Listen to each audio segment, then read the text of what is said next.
sehat. Yuk dengerin Bincang Sehat.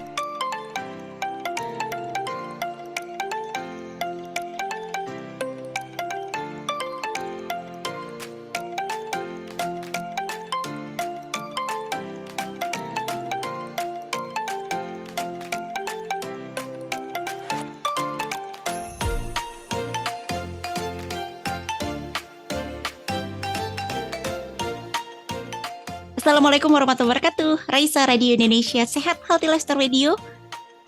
Selamat pagi sobat sehat semuanya. Kita jumpa lagi di pagi hari ini di Raisa Radio Indonesia Sehat. Kami aturkan selamat pagi untuk para sobat sehat yang pagi hari ini di hari Senin di hari Selasa maksud saya ya 24 Januari 2023. Kita jumpa lagi di Bincang Sehat. Baik sobat sehat yang pagi hari ini sudah mantengin stay tune di Raisa Radio di aplikasi streaming juga selamat pagi. Para sobat sehat juga yang pagi hari ini mungkin mendengarkan melalui radioindonesiasehat.com, dan untuk para sobat sehat yang satu persatu sudah mulai muncul di Zoom juga semangat pagi. Nah sobat sehat, setelah ini tadi ya kita liburan, ada bonus juga satu kali, jadi berasa hari Senin padahal ini hari Selasa sobat sehat. Tentunya sudah puas liburannya dan saatnya kita untuk beraktivitas hari ini. Nah sobat sehat, Raisa Radio akan menemani Anda pada kesempatan pagi hari ini untuk beraktivitas pagi. Kita berada di program Bincang Sehat, kita membahas tentang gangguan tidur.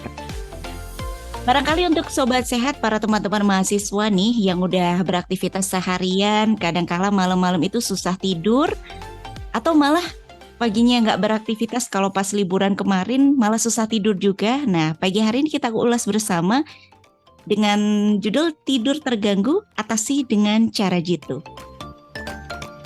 Tentu sobat sehat, selama kurang lebih 1 jam ke depan kami akan menemani Anda. Kita akan mengupas tuntas tentang tidur terganggu, atasi dengan cara jitu bersama dengan narasumber kami yang luar biasa telah kami hadirkan untuk Anda. Ada Dr. Amelia Nurvidianti, spesialis saraf konsultan PhD dari Departemen Neurologi FKKMK UGM, sobat sehat. Dan Dr. Amel tidak sendiri, bersama dengan Dr. Adi Hermawan Saputro dari Departemen Neurologi FKKMK UGM akan menemani Anda untuk mengawali pagi hari ini sobat sehat. Untuk sobat sehat yang berada di radio, seperti biasa mungkin sudah di save nomornya, Anda tetap boleh bergabung bersama dengan kami di 0812-3239-7300 sobat sehat. Sekali lagi di 0812-3239-7300 untuk bisa line WhatsApp ke kami untuk bisa menuliskan pertanyaannya. Jangan lupa sobat sehat untuk menyebutkan namanya, spasi Anda di mana, atau nama atau teman-teman mahasiswa ngambil minat apa gitu ya.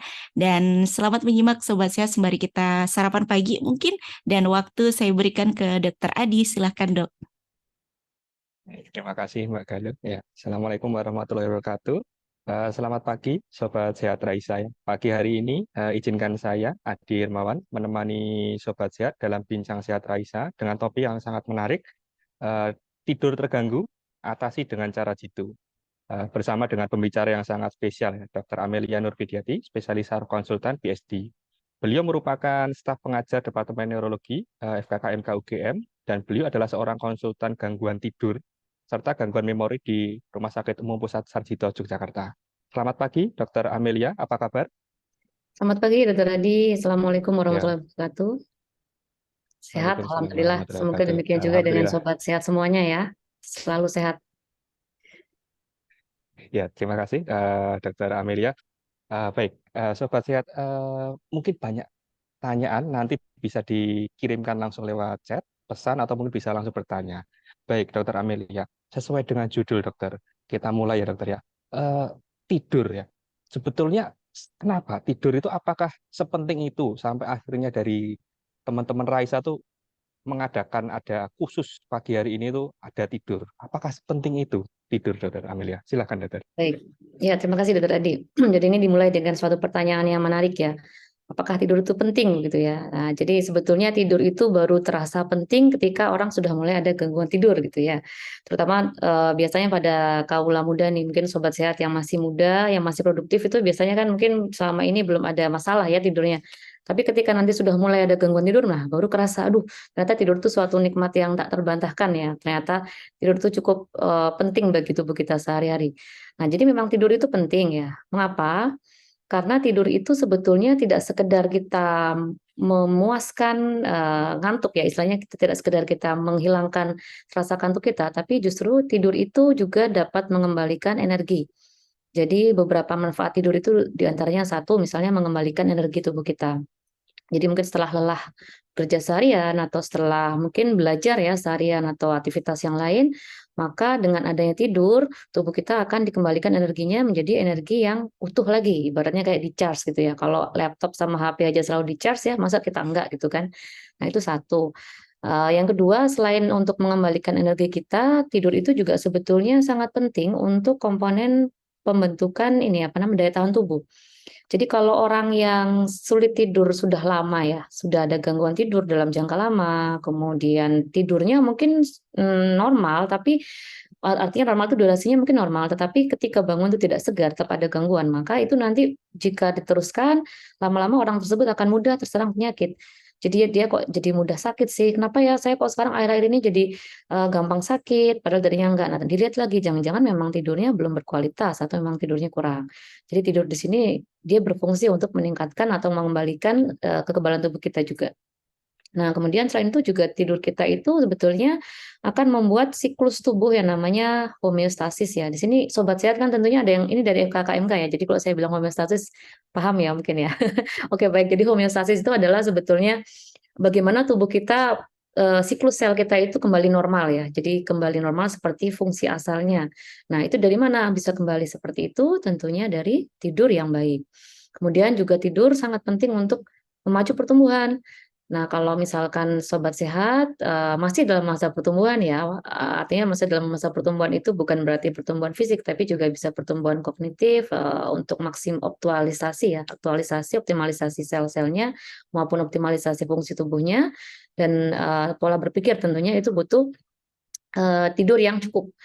Nah, setelah yang terakhir juga tidur itu sebetulnya sangat penting untuk mempertahankan ingatan kita ini ya. Jadi kalau sobat sehat masih kuliah nih misalnya atau masih belajar, nah kalau mau ujian memang sangat tidak disarankan sistem kebut semalam. Kenapa? Karena kalau SKS itu kan pasti tidurnya kurang. Nah, tidur kurang padahal yang dibaca banyak. Jadi yang dibaca itu tidak akan masuk tuh di memorinya karena tidur tadi justru akan membentuk memori tadi. Nah, gimana memori bisa terbentuk kalau tidurnya saja kurang?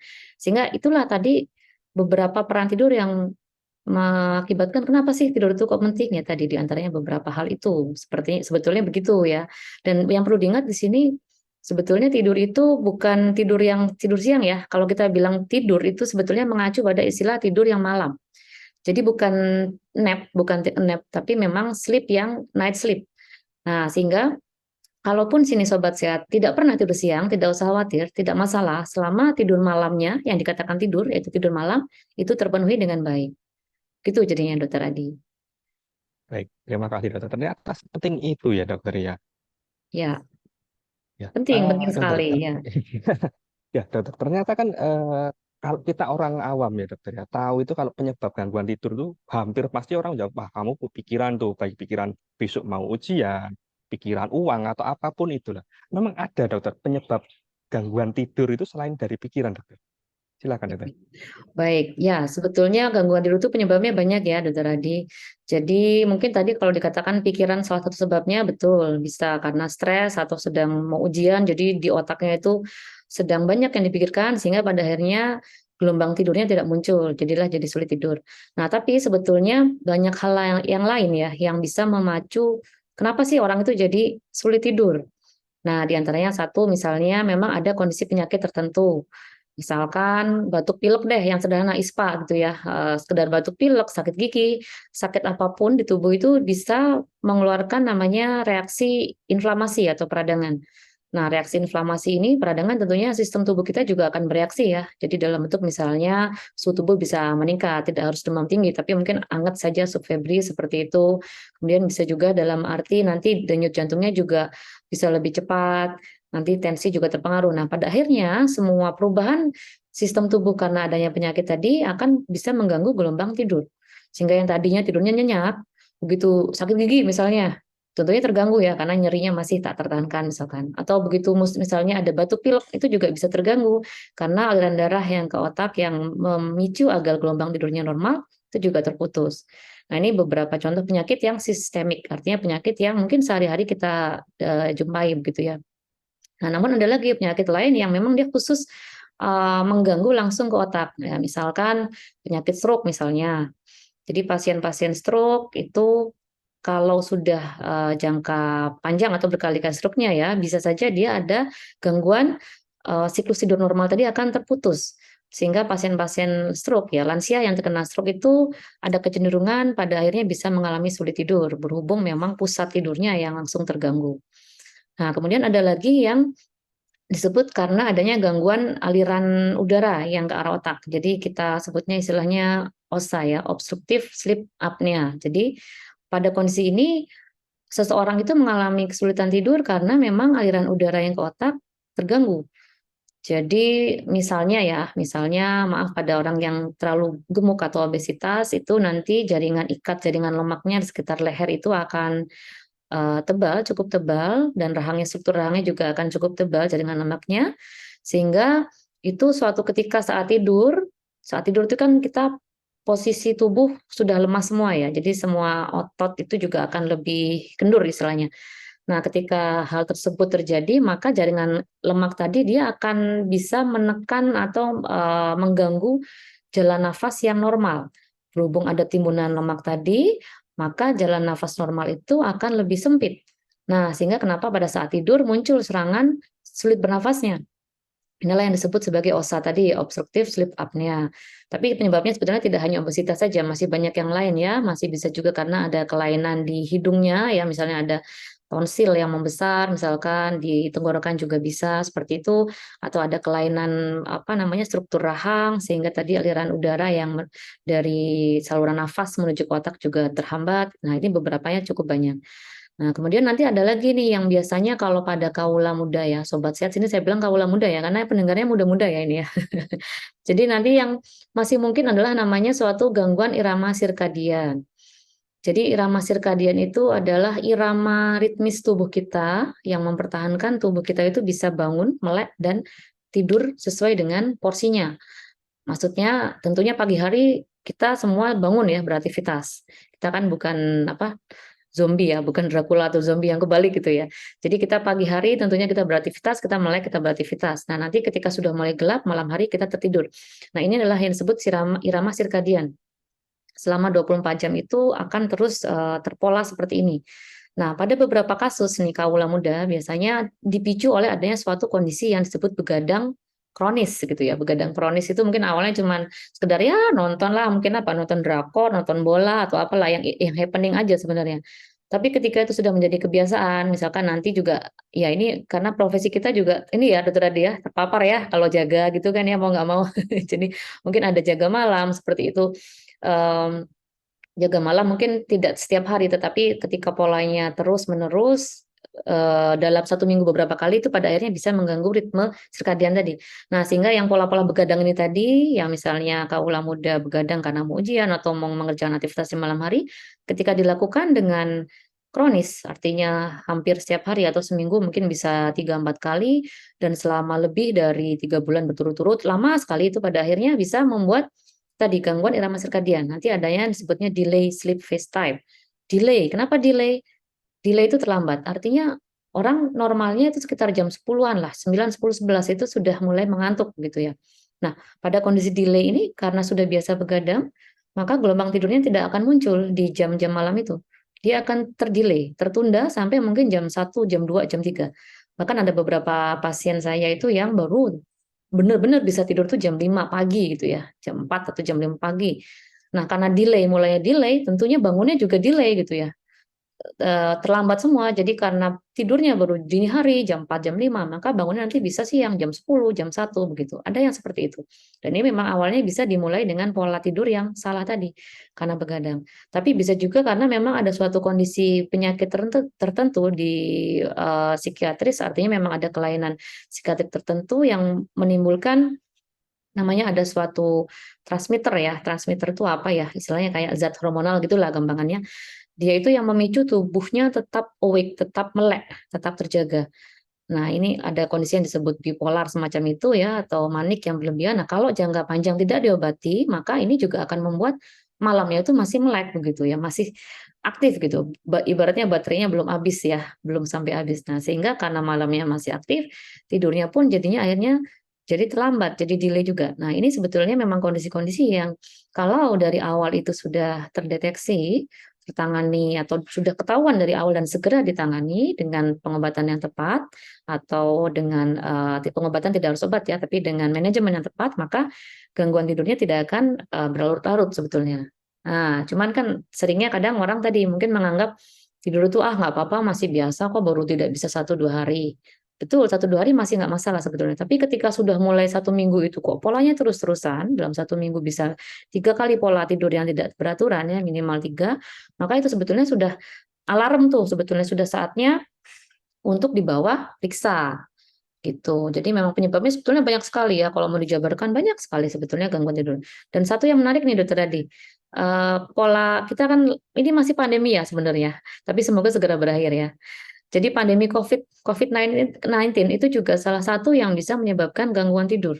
Ini sudah banyak sekali buktinya yang muncul ya, baik dari pasien yang datang maupun dari studi paper yang terpublikasi. Itu ternyata memang COVID-19 itu bisa long COVID syndrome-nya selain brain fog, selain lupa-lupa, dia juga ada gangguan tidur.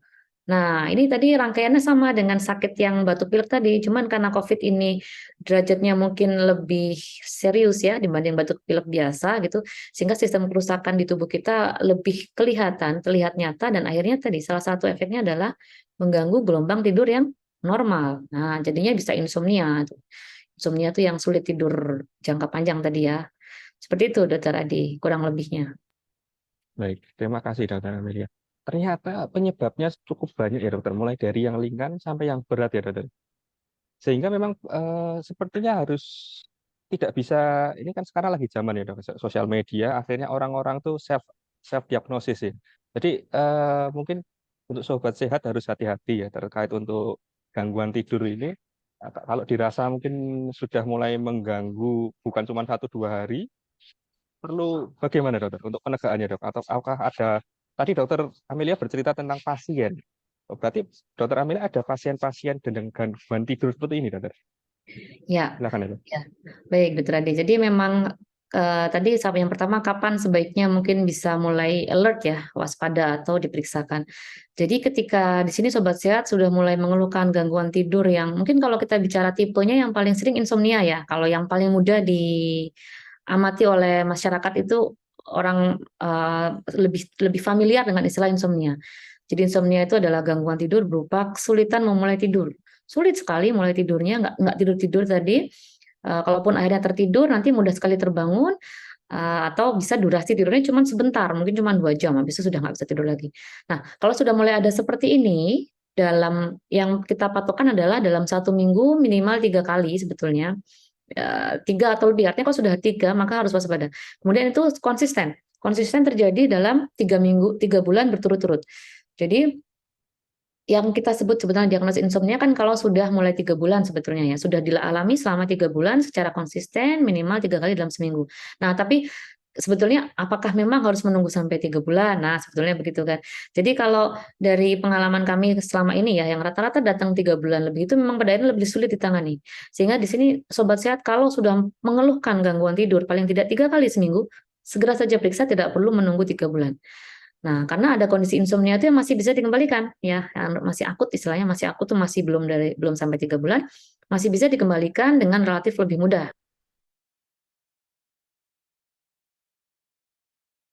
Ya mungkin ada yang masih salah atau memang sebetulnya ada penyakit lain nih yang memang ini harus diobati dulu sehingga tidurnya bisa kembali normal. Nah, seperti itu. Jadi memang the sooner the better. Kalau sudah mengalami minimal 3 kali dalam 1 minggu sebaiknya segera saja. Itu seperti itu, kapan mulainya ya. Nah, tapi mungkin jika memang ternyata belum berkesempatan, artinya mungkin belum ada waktu atau apa namanya ya, belum sempat memeriksakan diri ke dokter. Sebetulnya kan kalau sekarang itu media sosial banyak ya, tadi sudah disampaikan betul, banyak sekali. Artinya untuk pelayanan konsultasi kan sebetulnya sekarang sudah dimudahkan dengan adanya telekonsultasi ya. Artinya kalau sobat sehat memang tidak sempat datang langsung ke dokter saraf misalkan, bisa telekonsultasi dulu untuk memastikan ini betul tidak sih saya itu gangguan tidurnya itu bermasalah yang serius atau tidak. Nah, itu sebetulnya bisa saja. Jadi kalau zaman sekarang sepertinya sangat mudah ya, Dokter Adi ya. Kalau dulu kan kita mau periksa tuh harus betul-betul meluangkan waktu 1 hari gitu ya agar bisa ketemu dokter. Kalau sekarang karena sudah ada telekonsultasi, tentunya konsultasi tadi bisa apa namanya apa namanya bertepat untuk solusi mereka-mereka yang mungkin ada barrier dalam arti waktunya atau mungkin dalam arti jarak ya. Nah, itu sebetulnya seperti itu. Jadi tadi 3 kali dalam seminggu itu satu alarm bahwa sebaiknya diperiksakan. Nah, kalau pasien ini beragam ya, memang yang datang ke kami di Poli Gangguan Tidur Sarjito itu beragam sekali. Tapi tadi rata-rata mereka datangnya setelah shopping dokter nih. Setelah shopping dokter itu artinya kalau sobat sehat atau kaula muda biasanya shoppingnya di Shopee ya gitu. Kalau ini pasien yang shopping dokter itu maksudnya dia sudah beberapa kali mencoba ke banyak dokter ya.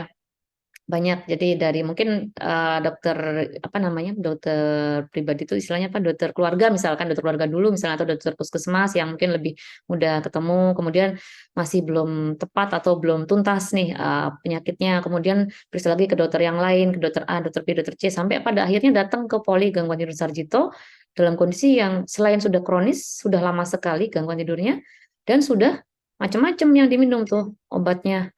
Nah, kalau sudah seperti itu tentunya akan jauh lebih sulit kita tangani. Jadi tidak hanya sekedar, mengobati sakit gangguan tidurnya saja, tapi kita juga betul-betul harus membuat mindset pikirnya itu yakin bahwa obat ini misalnya ada yang harus dihentikan, nah misalnya begitu. Jadi kan sebetulnya kalau gangguan tidur itu tidak melulu kita bicara obat ya, tapi kita bicara kebiasaan tidur yang baik juga sebetulnya begitu.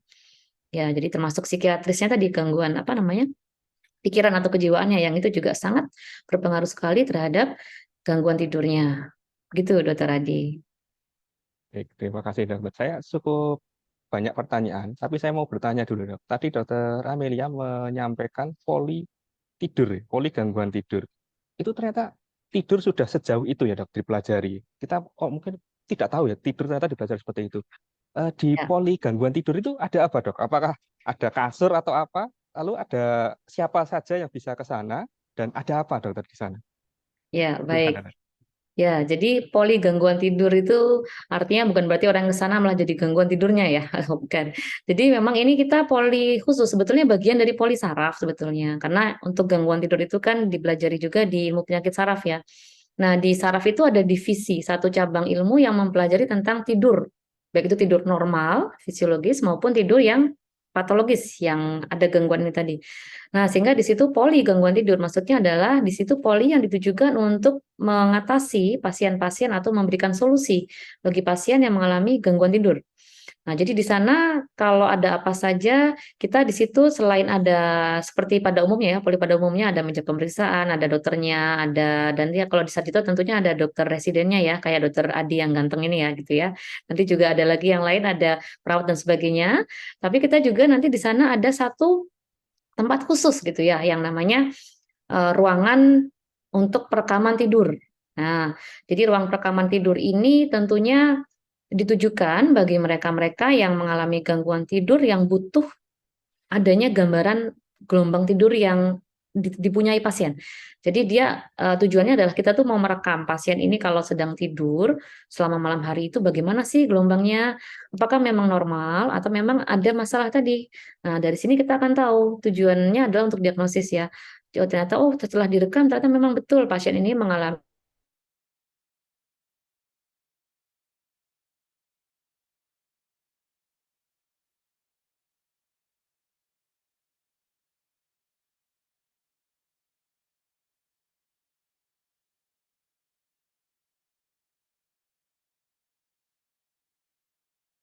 satu kesatuan di mana di situ ada poli yang untuk screening awal.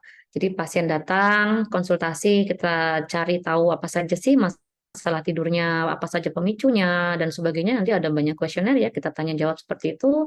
Beberapa pemeriksaan neurologis juga diperlukan ya. Nah, nanti tentunya setelah itu akan dilanjutkan apakah ini perlu perekaman tidur yang namanya polisomnografi atau tidak. Nah, kalau memang nanti ternyata perlu perekaman tidur lebih lanjut atau tadi namanya PSG, polisomnografi, maka akan kita buatkan tuh jadwal untuk direkam tidurnya. Dan ini tentunya karena rekam tidur harus menginap semalam gitu ya. Masa rekam tidur cuma sebentar kan itu namanya bukan tidur, itu namanya nap ya mungkin tadi ya. Jadi karena ini night sleep tentunya jika memang pasien tersebut membutuhkan PSG, perekaman tidur, maka nanti akan kita buatkan jadwal di mana pasien akan menginap semalam dan kita akan rekam gelombang tidurnya. Gitu. Jadi lengkap lah satu paket gitu ya. Dan nanti kita juga sebetulnya ini kolaborasi dengan divisi lain dokter Adi ya. Jadi dengan departemen lain, tidak hanya dengan bagian saraf saja, tapi kita juga kolaborasi dengan bagian THT untuk tadi hal-hal yang misalkan ada gangguan di telinga atau di hidungnya, terutama di mungkin tonsil ya, kerongkongan yang dia itu bisa menyumbat saluran napasnya ketika tidur. Nah, kita juga berkolaborasi dengan bagian bedah mulut untuk mereka-mereka yang ternyata gangguan tidurnya diakibatkan karena adanya struktur rahang yang tidak normal seperti itu. Dan juga kita sering beberapa kali juga kerjasama dengan bagian psikiatri terkait dengan apakah pasien ini perlu namanya pendampingan psikiatris. Artinya nanti ada beberapa terapi kognitif ya yang ditujukan bagi pasien untuk mencoba mengurangi masalah insomnia beratnya misalnya seperti itu. Jadi ini kolaboratif tim sebetulnya walaupun memang kita leadernya di saraf seperti itu. Ya. Mungkin Dok, sedikit Dok. Ini kan banyak rekan-rekan yang masih mahasiswa ya uang sakunya itu terbatas dan mungkin juga bagi masyarakat juga. Ya. Apakah ditanggung BPJS Dok untuk ke poli ini Dok? Ya, ini pertanyaan yang krusial ya. Selain apakah tidur itu penting, yang kedua ini juga ini cukup penting. Jadi jangan khawatir, sobat sehat, ini semua ditanggung oleh BPJS full. Jadi silahkan saja kalau memang ada masalah tidur dan punya BPJS-nya, diaktifkan dong. Sayang ya, sudah maksudnya bukan berarti mau over abuse tidak, tetapi memang jika indikasi, tentunya kita akan lakukan perekaman tidur yang mana ini di cover sepenuhnya oleh BPJS seperti itu. Jadi don't worry lah. Ya. Baik, terima kasih Dr. Amelia. Kita kembalikan ke Mbak Galuh dulu untuk break sejenak ya untuk Sobat Sehat Raisa. Ya baik, terima kasih banyak Dokter Adi, Dokter Amel, luar biasa sekali, menarik ya Sobat Sehat, kita jadi tahu bahwa ternyata tidur ini sangat penting. Nah Sobat Sehat, jadi Sobat Sehat kita jadi melihat nih apakah tidur kita sudah baik, sudah cukup apa belum, karena memang ternyata ada banyak gejala-gejala, ada banyak tanda-tandanya. Kenapa kita kurang tidur? Nah, Dokter Amel, Dokter Adi, mohon izin kita jeda dulu sejenak, boleh ya dok ya? Dan Dokter Amel dan Dokter Adi bisa beristirahat sejenak. Sobat Sehat, kita akan kembali setelah satu lagu ini, Sobat Sehat. Kita akan mengawali pagi hari dengan bersemangat. Kita kasih juga yang bikin Anda bersemangat. Dan Sobat Sehat, terima kasih yang sudah mengajukan pertanyaan. Kami tampung dulu. Sobat Sehat yang baru saja bergabung, Anda juga tetap boleh untuk bisa mengajukan pertanyaan di 0812-3239-7300. Satu lagu hadir di pagi hari ini. Badai telah berlalu untuk Anda tetap di Raisa, Radio Indonesia Sehat.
Raisa, Radio Indonesia Sehat. Healthy Lifestyle Radio.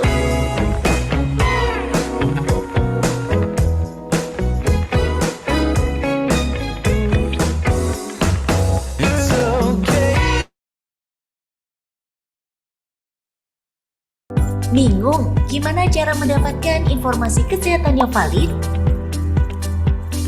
Grup chat dan sosial media ramai dengan informasi kesehatan yang tidak jelas sumbernya. Raisa Radio hadir untuk menjawab pertanyaan Anda.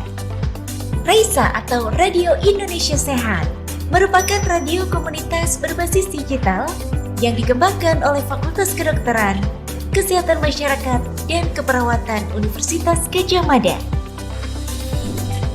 Berangkat dari niat untuk berbagi, Raisa Radio hadir untuk memberikan edukasi kesehatan secara menarik dan bermanfaat. Selain itu, Raisa Radio juga menyajikan informasi yang mendukung seputar perkuliahan. Melalui program acara yang dihadirkan, Raisa Radio memberi kesempatan para pendengar untuk bertanya langsung pada pakarnya secara interaktif. Raisa Radio dapat Anda nikmati di mana saja, kapan saja. Dengan cara mendownload aplikasi Raisa Radio yang tersedia di Play Store atau website di radioindonesiasehat.com. Siaran Raisa Radio dapat Anda dengarkan kembali melalui podcast kami di Spotify. Dapatkan informasi seputar jadwal program acara Raisa Radio melalui Instagram kami di @raisa_radio_ugm. Raisa, Radio Indonesia Sehat, Healthy Lifestyle Radio.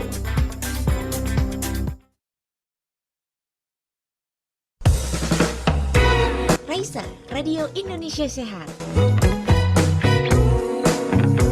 Healthy Lifestyle Radio.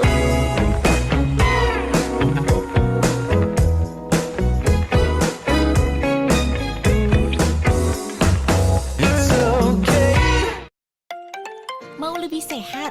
Yuk dengerin Bincang Sehat.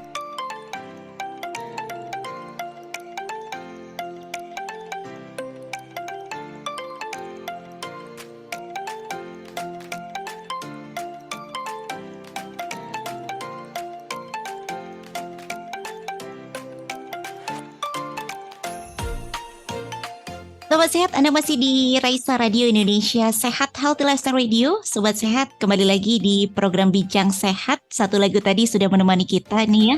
Dia lebih semangat ya Sobat Sehat, dengan kita kembali ke nuansa 80-an ya. Dibawakan oleh Lali Ilmanino dengan Badai Telah Berlalu. Lagunya enak banget, liriknya bikin kita ceria di pagi hari ini dan mengantarkan kita untuk menuju di sesi selanjutnya nih. Di program Bincang Sehat pagi hari ini, kita membahas tentang tidur terganggu, atasi dengan cara jitu. Tadi kita sudah banyak nih menyimak dari Dr. Amal dan juga Dr. Adi nih Sobat Sehat, tentang tidur itu pentingnya seperti apa. Dan juga gangguan-gangguan tidur itu apa saja. Nah Sobat Sehat, selamat menyimak kembali untuk Anda. Dan selamat bergabung untuk Sobat Sehat yang baru aja stay tune dan bergabung bersama kami di Radio Indonesia Sehat. Waktu masih kami buka untuk Anda bisa bertanya bersama dengan kami sampai dengan pukul 9 pagi Sobat Sehat. Dan selamat menyimak kembali. Saya kembalikan waktunya ke Dr. Adi, silakan Dok. Terima kasih Pak Galuh. Kita kembali lagi Sobat Sehat Raisa ya. Baik dok, ini pertanyaan sudah cukup banyak Dokter Amelia. Mungkin sangat banyak yang bermasalah dengan tidur. Namun ini salah satu pertanyaan yang menarik dokter. Dari Zakia Amalia. Selamat pagi dok. Selamat pagi. Izin bertanya beberapa hal. Satu, bagaimana bila kondisinya berkebalikan dengan insomnia? Yaitu adalah mudah tertidur atau terlalu banyak tidur. Apakah ada efek buruknya bagi kesehatan? Lalu, bagaimana jika bangun tidur bukannya kita merasa segar, tapi malah merasa capek? Wah, kok saya sekali ini. Terima kasih. Silakan Dokter Amelia. Baik. Ya baik, terima kasih atas pertanyaannya. Jadi kalau tadi mungkin yang sebanyak dibahas terkait sulit tidur ya. Nah, tapi memang betul ada kondisi yang berkebalikan, yaitu yang disebut jadi terlalu mudah tidur, atau kita bisa sebut yang paling ekstrim adalah namanya narkolepsi, atau mungkin yang lebih ringan namanya hipersomnia gitu ya. Jadi kalau insomnia itu tidak bisa tidur, tapi kalau ini malah hiper, jadi malah dikit-dikit tidur gitu ya, dikit-dikit tidur, lagi ngerjain tugas tidur, lagi kuliah tidur gitu ya, lagi diajak yang berat-berat tidur misalkan. Tapi untuk yang ringan-ringan kadang juga sama tidur, lagi ngobrol sama temennya tidur. Nah ini adalah suatu kondisi yang kebalikannya yaitu hipersomnia atau kalau sampai narkolepsi itu sampai terkadang sampai jatuh ya. Jadi betul-betul tonus atau kekuatan ototnya itu hilang sehingga saat itu sampai bisa terjatuh. Jadi betul-betul lemas semuanya terjatuh. Itu yang nanti ekstrimnya namanya narkolepsi. Nah, ini bisa terjadi. Namun biasanya kondisi tersebut yang berkebalikan ini ada faktor istilahnya beberapa berkaitan dengan genetik kalau yang untuk narkolepsi dan hipersomnia. Tapi bisa juga berkaitan dengan faktor pemicu yang lain. Misalkan apakah satu anemia misalnya ya. Jadi kalau memang ini kondisi ini seringnya pada perempuan ya, terutama mungkin karena perempuan ada siklus hormonal menstruasi. Nah, sehingga nanti dilihat apakah orang yang gampang tidur ini, dikit-dikit tidur itu dicek dulu, jangan-jangan ini anemia nih. Nah, kalau misalkan ternyata iya gitu anemia, ya bisa jadi itu yang menyebabkan kondisi jadi mudah sekali tertidurnya. Karena memang komponen HB atau darah itu sangat esensial ya untuk menjaga agar aliran yang ke otak itu cukup cukup dalam kondisi yang cukup sehingga pada akhirnya akan menunjang metabolisme dari sel neuron, sel saraf itu sendiri. Nah, kemudian bisa juga pengaruh yang lain, misalkan penggunaan obat-obatan yang memang dia itu menekan sistem awake, sistem terjaganya kita. Jadi kalau tadi orang bisa melek, bisa tidur itu kan memang karena ada kontrolnya ya, ibarat saklar lampu bisa nyala, bisa mati. Nah, pada beberapa obat tertentu memang sebetulnya tujuannya mungkin bukan untuk obat tidur, mungkin untuk mengontrol gangguan perilaku misalnya, atau mungkin untuk mengontrol suatu kondisi, katakanlah kecemasannya misalnya dan sebagainya.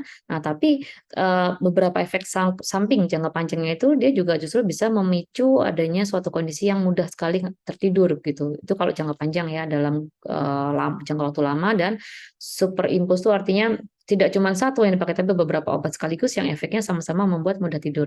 Jadi ini memang harus dicari dulu apa sih penyebabnya orang kok jadi mudah tertidur gitu ya. Ibaratnya orang saya aja mau tidur susah situ kok tidur gampang banget gitu. Jadi ibaratnya masing-masing punya alasan ya yang mendasari kenapa yang satu orang kok sulit, kenapa yang satu malah sangat sulit melek misalkan begitu. Nah, kemudian tadi yang kedua terkait kalau bisa tidur bisa tapi bangun lemas gitu ya Dokter Dia. Oke, jadi Betul-betul. kalau Bangun-bangun malah capek.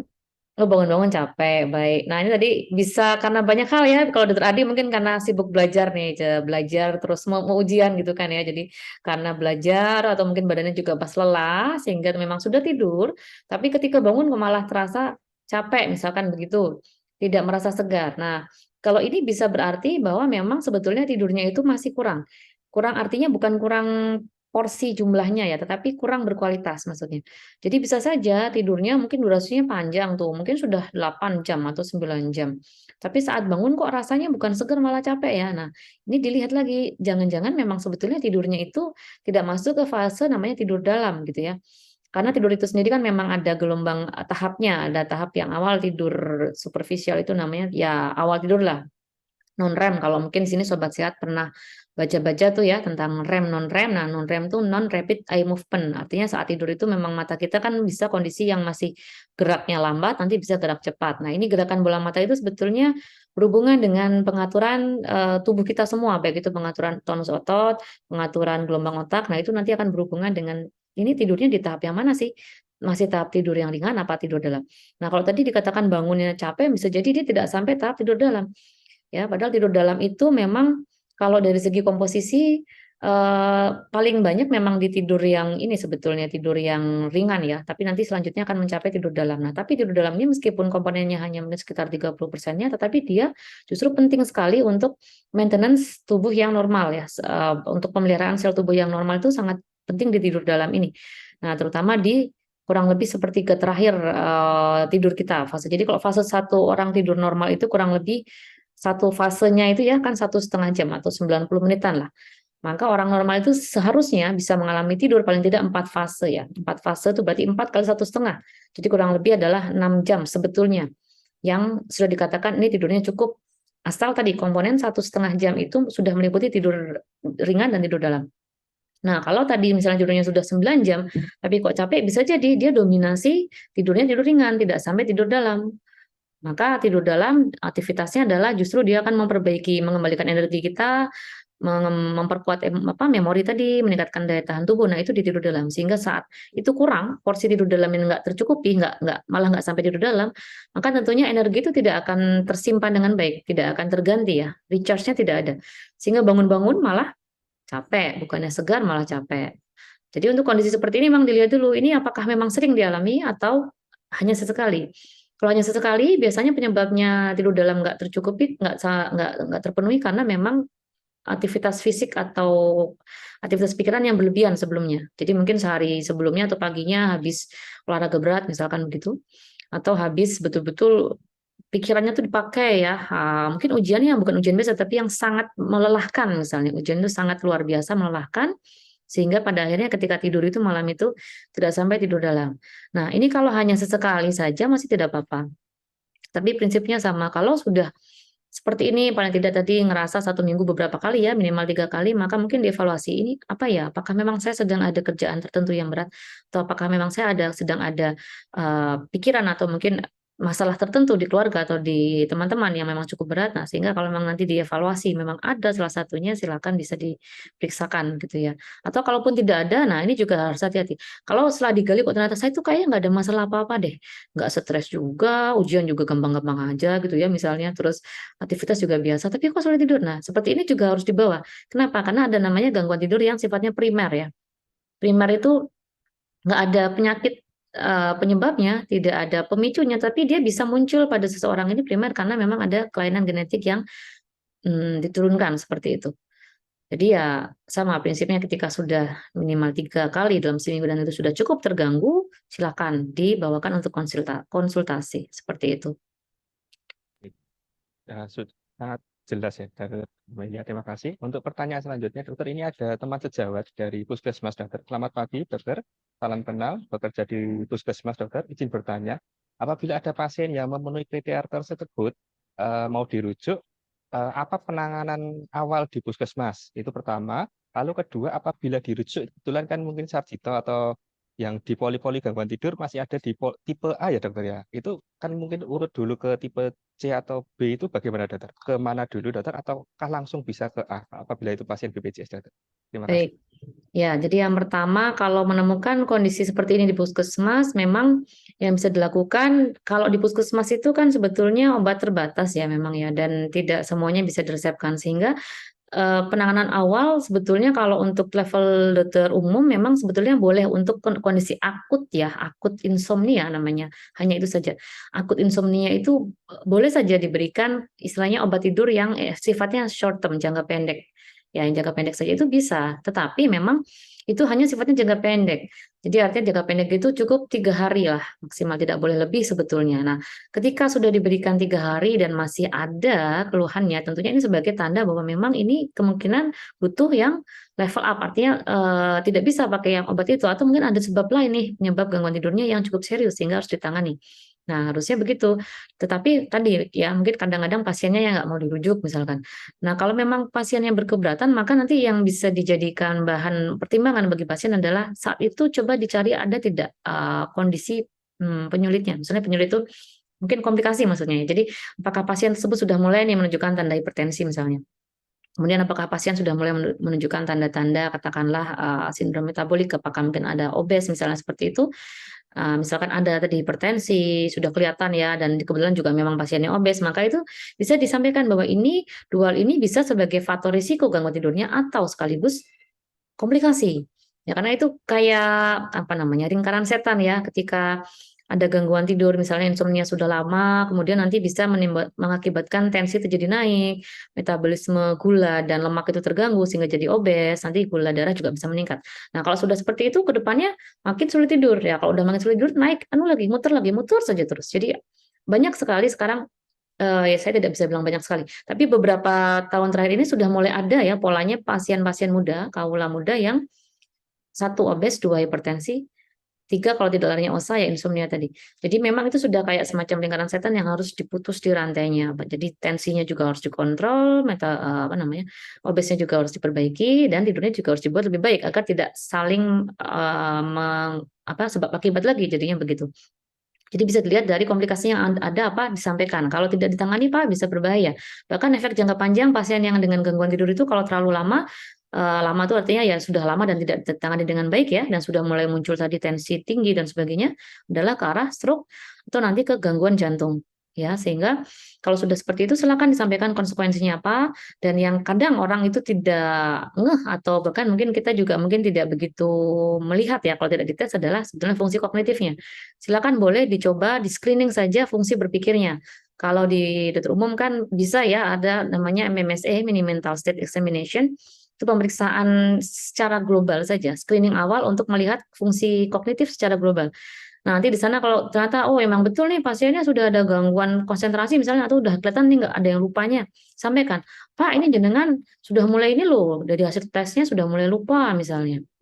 Sudah mulai ada, kalau lupa kadang berkelit lagi ya, oh ya wajar tuh kalau pun sepuh gitu nanti misalnya gitu ya. Nah nanti dilihat lagi mungkin yang komponen yang lain apakah bukan lupanya misalnya konsentrasinya atau yang lain. Nanti jadi silakan dicari yang mana celahnya agar ini kira-kira sebagai konsekuensi yang cukup berat agar pasien itu mau untuk ngerasa oh ya ini saya berarti dalam kondisi risiko nih berbahaya nih kalau nggak diperiksa. Jadi bisa pendekatannya ke arah sana gitu ya. Atau bisa juga dikatakan di puskesmas tersebut sudah tidak bisa lagi ditangani berhubung memang yang tercover BPJS hanya seperti itu dan yang kompetensi sesuai kompetensinya juga hanya seperti itu. Sehingga kalau pasiennya bersikeras meminta obat untuk gangguan tidurnya ya dikatakan sih memang tidak bisa begitu ya. Jadi nanti bisa dicoba dipahamkan tadi terkait dengan bagaimana indikasi-indikasi dan konsekuensi serta kompetensinya tadi. Itu. Terus yang tadi apa berikutnya itu tadi terkait Ya dok, kebutuhan mana ya? terkait poli gangguan tidur itu kan di tipe A ya dokter ya. Itu Iya. bagaimana? Rujuknya ke poli saraf dulu atau bagaimana? Ya, baik. Jadi memang poli gangguan tidur untuk saat ini BPJS baru tercover di tipe A, ya, PPK 3 ya memang. Sehingga kalaupun mau dirujuk ke poli saraf dulu. Jadi dari puskesmas tadi misalnya, kemudian lanjutnya ke poli saraf, nanti tapi di situ dituliskan sebetulnya pinginnya ke poli gangguan tidur ya pada akhirnya ini dengan insomnia. Tapi kalau sudah dapat di PPK 2 sebetulnya nanti mengerti. Selanjutnya dari situ ke poli saraf. Kebetulan kalau di Sarjito kan di Jogja kan kebetulan memang adanya baru di Sarjito ya. Sehingga sebetulnya boleh saja nanti tuliskan tujuan akhirnya adalah poli gangguan tidur Sarjito. Meskipun dia akan berlevel PPK 2 dan 1 itu adanya baru poli saraf. Tapi yang dari poli saraf 1 2 baru selanjutnya ke PPK 3-nya ke poli gangguan tidur. Seperti itu. Ya. Baik, dokter. Terima kasih. Ini cukup banyak pertanyaan, dokter. Tapi saya ambil salah satu yang cukup unik ini. Selamat pagi, dokter. Mohon bertanya, anak saya umur 4 tahun, sejak kecil setiap tidurnya sering nendang-nendang yang di sebelahnya. Awalnya kami sebagai orang tua tidak mempermasalahkan. Namun saat ini kami memiliki bayi yang sangat rentan terhadap gerakan kakaknya. Apakah hal tersebut normal? Kata mertua itu hal yang biasa karena kata beliau, suami saya juga saat kecil juga demikian. Ini Baik. anak kecil ya dok, 4 tahun apakah ada dokter gangguan tidur itu dok? Ya, baik. Tadi berapa? 4 tahun ya usianya? 4 tahun dokter, ada Baik. dokter untuk anak-anak Baik. itu. Ya, baik. Ini menarik ya, Oh, Dr. Adi. Jadi memang kalau gangguan tidur itu tidak melulu punyanya orang dewasa ya. Jadi orang anak kecil, baik itu bayi, kemudian balita, anak usia sekolah SD misalnya itu juga bisa. Tapi tentunya tipenya berbeda. Nah, kalau pada anak kecil itu memang seringnya beberapa gangguannya bisa seperti contoh ini ya. Contoh ini adalah adanya ke saat tidur kakinya nendang-nendang misalnya. Nah, ini adalah salah satu jenis gangguan tidur yang terjadi karena pada saat tidur tuh harusnya rileks, ototnya rileks, tapi malah nggak bisa rileks, sehingga dia justru mengeluarkan aktivitasnya dalam bentuk bisa nendang, bisa mukul-mukul. Nah, seperti itu. Jadi ini memang sebetulnya kalau dikatakan nanti sembuh sendiri, beberapa iya, ada yang memang sembuh sendiri beberapa. Tetapi ketika memang levelnya sudah berat ya, level sudah berat itu artinya sudah sampai tidak hanya menendang misalnya, tapi sampai jatuh dan mungkin terbentur kepalanya, misalkan begitu. Atau misalkan sampai tadi mukul atau nendang orang sebelahnya ya, kebetulan mungkin karena tidurnya bareng sama saudaranya. Nah, ketika sudah sampai seperti ini dan tentunya saat ditanya pas bangun, "Le, tadi kamu kenapa ya?" Misalnya gitu ya. Nggak ingat dia kan tidak akan ingat. Nah, kalau sudah sampai melukai atau mempengaruhi orang sekitarnya, tentunya sebaiknya diperiksakan saja agar kita bisa rekam. Kita rekam dulu, karena ada beberapa kemungkinan penyebabnya.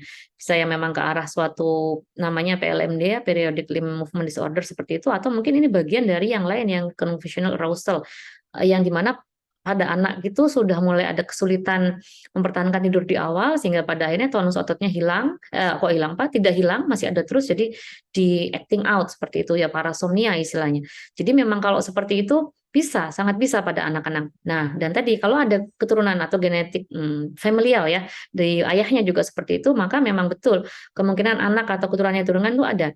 Tinggal tadi seberapa parah sih sebenarnya penyebab konsekuensinya. Kalau sampai merugikan orang sekitarnya, sebaiknya dipastikan dulu, diperiksakan, direkam, agar kita bisa lihat ini munculnya dalam satu siklus malam itu berapa kali sih, dan seberapa hebat acting out-nya, seberapa hebat gerakan kakinya tadi.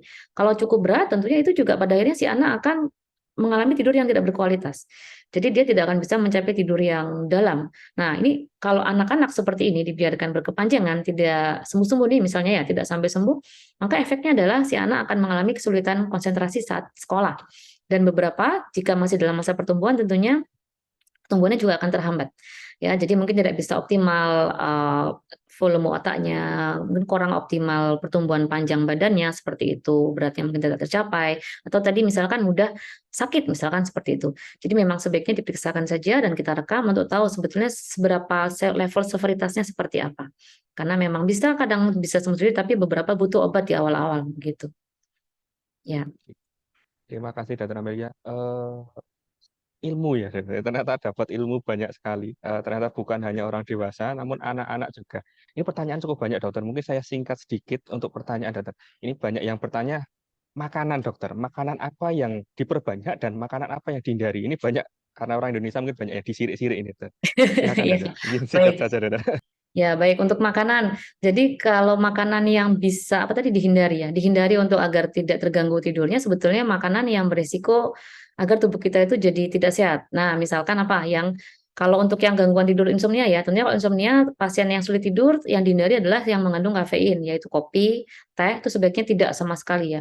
Jadi tidak ada toleransi sebetulnya. Tapi kalau pada beberapa orang yang memang dia tidak bisa kerja gitu katanya dengan kopi, artinya kopi itu sebagai stimulan agar pagi itu bisa energinya aktif, masih boleh satu pagi hari saja, tetapi siang sudah tidak disarankan lagi karena kalau sudah pada insomnia itu setelah itu harus free kafein dari siang menuju ke arah malamnya sebaiknya tidak. Tapi kalau bisa sama sekali tidak, itu akan jauh lebih bagus, akan lebih baik untuk mengembalikan gelombang tidurnya. Jadi yang kafein baik itu tadi sebetulnya tidak hanya kopi teh ya, coklat juga. Jadi coklat itu kalau terutama dark coklat itu kafeinnya cukup tinggi. Jadi sebaiknya untuk mereka-mereka yang kesulitan tidur, kopi, teh, dark coklat itu dihindari.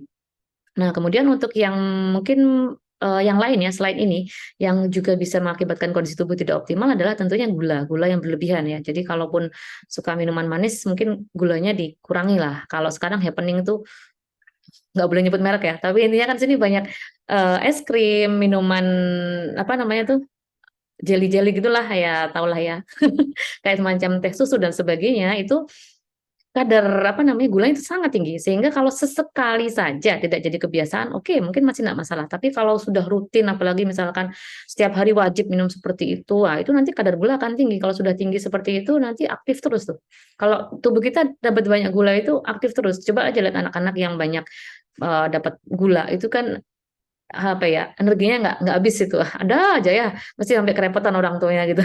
Jadi makanan yang tinggi gula itu memang akan membuat jadi sulit tidur. Seperti itu. Kemudian juga kalau terlalu asin pada akhirnya nanti ke arah tensi ya, sehingga tensi akan naik, sehingga itu juga dihindari. Kemudian makan makanan di sore hari yang mengandung banyak lemak ya, kolesterol, banyak lemak, goreng-gorengan yang terlalu berlebihan, atau santan atau lemak apapun di sore hari yang terlalu berlebihan. Nah, kalau dimakan di sore malam hari, maka ini pemencahannya akan cukup lama lemak kita itu. Sehingga dia akan bertahan di lambung, membuat kayak efek kayak sebah bloating gitu ya. Sehingga ketika seperti itu orang akan sulit tidur nih. Karena lambungnya masih aktif mencerna si lemak ini. Jadi kalaupun mau makan yang berlemak mungkin porsinya tidak terlalu banyak ya, secukupnya. Dan kalau sedang ingin craving sekali silakan di pagi hari deh gitu. Jangan di sore malam hari. Begitu ya. Nah, yang lain adalah ada beberapa makanan yang bisa membantu untuk tidur. Jadi misalkan yang dari penelitian itu sudah ada kandungannya ya dilihat adalah pisang dan susu ya. Kenapa sih pisang susu gitu? Pisang dan susu kok bisa membantu gitu? Di sini mereka memiliki kandungan yang namanya triptofan ya. Triptofan itu semacam asam amino yang dia itu nantinya akan membantu produksi serotonin. Jadi serotonin ini penting untuk siklus tidurnya normal. Nah, sehingga kalau misalkan kesulitan tidur, bisa dengan dicoba malam hari makanlah pisang ya, pisang apapun silakan, pisang buah ya, pisang rebus, bukan pisang goreng gitu. Kalau pisang buah, kemudian susu apapun boleh ya. Tidak harus manis ya, susu yang penting susunya. Jadi esensinya bukan manisnya ya, tapi susu hangat seperti itu. Silakan, itu akan bisa membantu. Kecuali kalau alergi ya jangan. Kalau memang alergi susu ya tidak. Kalau misalkan ternyata memang alergi pisang ya jangan seperti itu. Dan sebetulnya satu lagi kuncinya Dokter Adi yang belum sempat terbahas itu olahraga ya.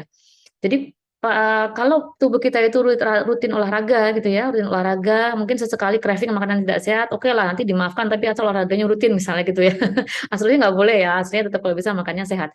Nah kalau olahraganya bisa rutin dalam 1 minggu, paling tidak selama 3 kali saja deh. Kalau nggak bisa tiap hari 3 kali deh, 30 menit, jangan ditawar lagi. 30 menit, 3 kali sehari, 3 kali per minggu itu sudah cukup baik untuk mempertahankan agar tubuh kita tuh alirannya normal, aliran darahnya.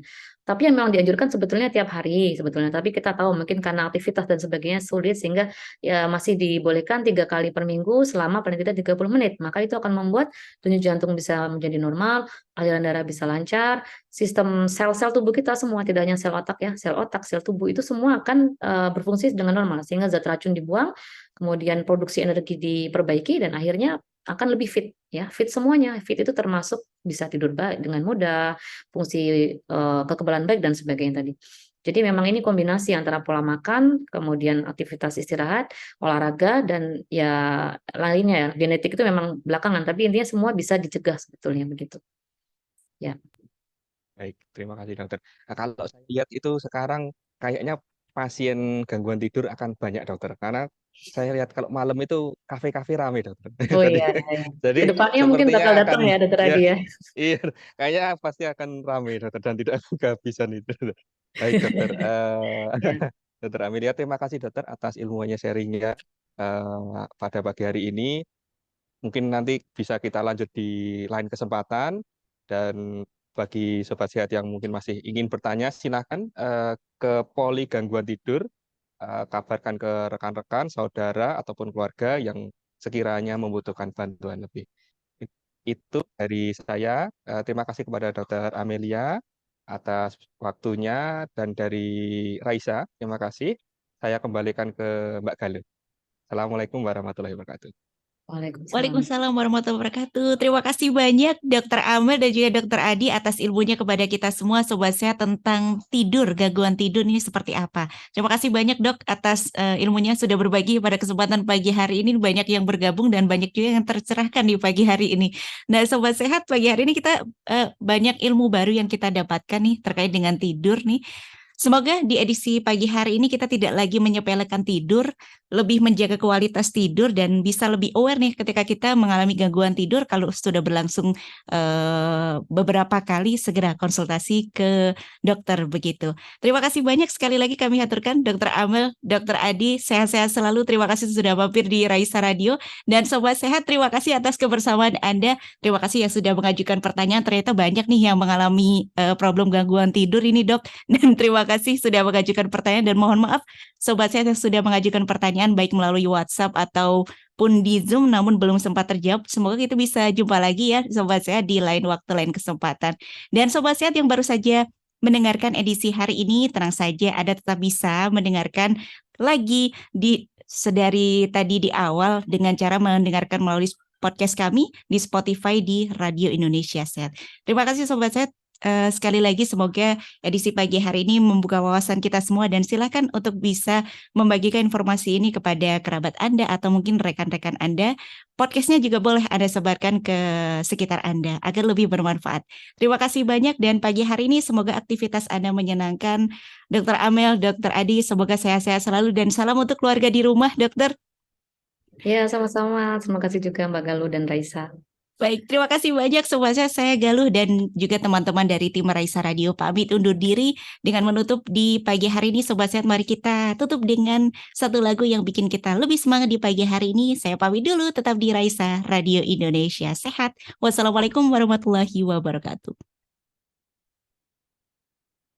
Terima kasih. Terima kasih Dok. Ya, sama-sama Mbak. Dokter Adi, terima kasih ya.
kembali di